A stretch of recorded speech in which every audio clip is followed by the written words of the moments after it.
How successful are some of the attempts? I know some of the focus has been on to actually expand the southern range up through Oregon, and then to try to see if we can conjoin, so to speak, the northern range and the southern range. Yeah, so what's important for people to know about sea otters is their range expansion is naturally pretty slow because they have pretty small home ranges in the wild. So females may only explore 10 to 20 kilometers of the coastline their whole lifetime. Males are going to have bigger home ranges because they're going to go between female dominated areas looking for a female to breed with. But sea otters naturally have a pretty small home range, and the pups, if they're females, will stay next to their moms and stay in basically their mom's home range most of their lives. So range expansion is generally slow, and it's usually the males that expand into new territory. So if we leave it up to the otters, the sea otters in California, they were discovered after the fur trade in about the 1930s. Around Big Sur, and since then, so it's been almost 100 years, and they've really only expanded to the north up to about Santa Cruz and into the south, just south of Point Conception. So they haven't expanded that much in 100 years. And then in Alaska, after the fur trade, the range expansion in the Aleutian Islands occurred pretty rapidly, but that's because they think there were a lot of remnants left after the fur trade.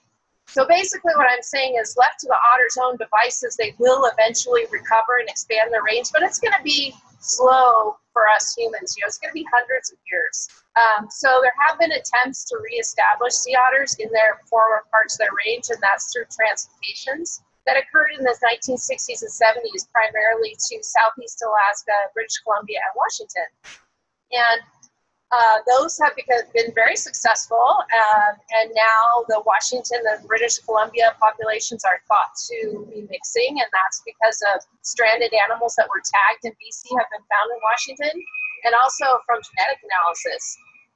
So the range expansion southeast from this translocation has been pretty quick, and it has been pretty good in Washington as well, but connecting the southern sea otter and the northern sea otter has not happened yet, and there have been no attempts by people to reintroduce them into that unoccupied area.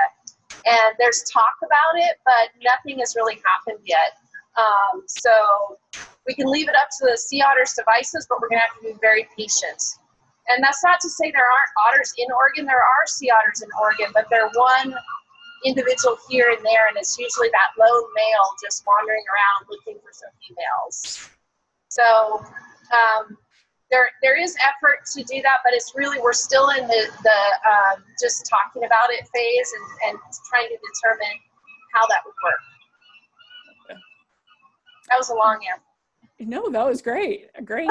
I'm sure our followers will like it. Yeah.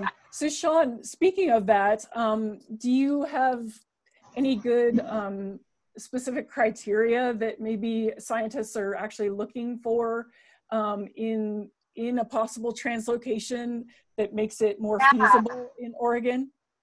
Right. So there is an interest in potentially reintroducing sea otters into Oregon, but that takes a lot of planning and effort from many different agencies. There's the U.S. Fish and Wildlife Service, there's Oregon Department of Fish and Wildlife, there's other agencies involved.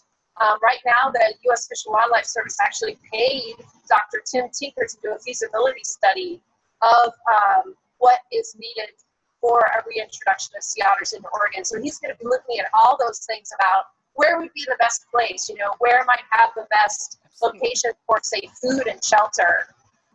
So those things are being looked at, and then where might the best source sea otter populations be to found this new population in Oregon. So there are a lot of questions that need to be answered. There's a lot of stakeholders that need to be brought in. How do the fishermen on the Oregon coast feel about it? We would not want to reintroduce sea otters into an area where there's going to be a lot of controversy, or they may not be welcomed by the majority of the public. So there's lots of stakeholder meetings that have to happen, and then there's also the science that needs to be done. And, you know, sea otters occupy areas that are both intertidal, rocky, complex habitat, and then also soft sediment, like just sandy, open beaches. So there's a lot of different ecological considerations. The sea otters generally need enough food to survive. They have to eat 25% of their body weight approximately every day just to stay alive and replace the heat that they lose from water that they live in. And they need some kind of shelter from storms. So that could be a kelp bed, or it could be some rocky headlands, or it could be even an estuary or a river mouth that they can pop into.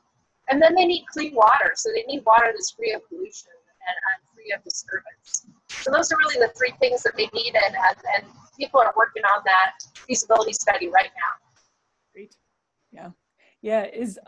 We had one question from Holly Chamberlain that talked about maybe that there's the loss of kelp forest that might be affecting that Southern Oregon population, or the expansion into Oregon. Do you think that's actually having some contributing factor, or? You know, that's a really interesting question. But if you look at the data from the fur trade, post-fur trade expansions that say like Dr. Geneste's and others looked at, they were seeing exactly that. Areas that used to have sea otters and no longer had kelp because the sea otters were absent, but had a lot of urchins. And so they saw this over and over and over again, where sea otters would move into an area where there was no kelp forest but urchin barrens, and the sea otters would just go to town and eat up all the urchins, and then in a short period of time, even as short as a year, the kelp would start coming back. So I think that if there are urchin barrens in Northern California and Southern Oregon, I don't think that's a detriment for sea otters reoccupying. It's really going to be the shelter and the places where they can have refuge from storms probably. But this has happened before because of the fur trade. There are lots of areas that used to have sea otters, and once the sea otters were eliminated, then the kelp decreased and the urchins increased. So this has happened over and over again, and the sea otters reoccupied those areas very successfully in Alaska and in Washington and DC as well. Nice.